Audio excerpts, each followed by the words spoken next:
আসসালামু আলাইকুম ওয়া রাহমাতুল্লাহি ওয়া বারাকাতুহু। ইন্নাল হামদালিল্লাহি নাহমাদুহু ওয়া নুসাল্লি আলা রাসূলিহিল কারীম, আম্মা বা'দ। সুপ্রিয় দর্শক শ্রোতা, লাইলাতুল কদর আমাদের মাঝে সমাগত। হাজার মাসের চাইতে উত্তম এই রাতটিতে আমরা কোন ধরনের আমল করব এবং কতটুকু জাগতে পারবো, এই বিষয়ে আমার একটি ভিডিও রয়েছে, আপনারা চাইলে সেটা দেখে আসতে পারেন।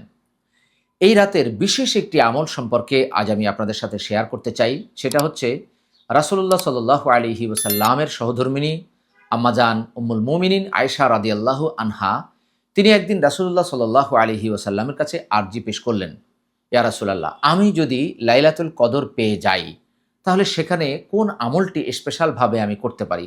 অর্থাৎ তিনি জানতে চাইলেন যে কোন আমলটি তিনি এককভাবে ব্যক্তিগতভাবে করবেন সেই রাতে। রাসূলুল্লাহ সাল্লাল্লাহু আলাইহি ওয়াসাল্লাম তিনি সব সময় প্রশ্ন অনুযায়ী উত্তর দিতেন, সরল সহজ সংক্ষিপ্ত উত্তর দিতেন। এজন্য তার কথাগুলোকে বলা হয় জাওয়ামিউল কালিম, অর্থাৎ কথা কম, শব্দ কম, কিন্তু অর্থ ব্যাপক। রাসূলুল্লাহ সাল্লাল্লাহু আলাইহি ওয়াসাল্লাম বললেন, যদি তুমি লাইলাতুল কদর পেয়ে যাও তাহলে এই দোয়াটি সেখানে তুমি বেশি বেশি করে অ্যাপ্লাই করো, বেশি বেশি করে তুমি পাঠ করো। দোয়াটি হলো আল্লাহুম্মা ইন্নাকা আফুউন তুহিব্বুল আফওয়া ফা'ফু আন্নি। অর্থাৎ, হে আল্লাহ, নিশ্চয় আপনি ক্ষমাশীল, ক্ষমা করাকে ভালোবাসেন, পছন্দ করেন, অতএব আপনি আমাকে ক্ষমা করে দিন।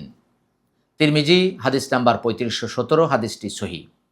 অর্থাৎ এই রাতে আমরা এই দোয়াটি অধিক পরিমাণে পাঠ করব, যেটি রাসূলুল্লাহ সাল্লাল্লাহু আলাইহি সাল্লাম বিশেষ করে আম্মাজান আয়েশা রাদিয়াল্লাহু আনহাকে শিক্ষা দিয়েছিলেন। দোয়াটি আমি আবারও রিপিট করছি, আপনারা দোয়াটি মনোযোগের সাথে শিখে নেন এবং লাইলাতুল কদরে 21-এ, 23-এ, 25-এ, 27-এ, 29-এ এই বেজোড় রাতগুলোতে বেশি বেশি করে এটা পাঠ করার চেষ্টা করবেন। আল্লাহুম্মা, আল্লাহুম্মা ইন্নাকা, ইন্নাকা আফুউন, আফুউন, আফুউন তুহিব্বুল আফওয়া, তুহিব্বুল আফওয়া ফা'ফু আন্নি, ফা'ফু আন্নি। আল্লাহুম্মা ইন্নাকা আফুউন তুহিব্বুল আফওয়া ফা'ফু আন্নি।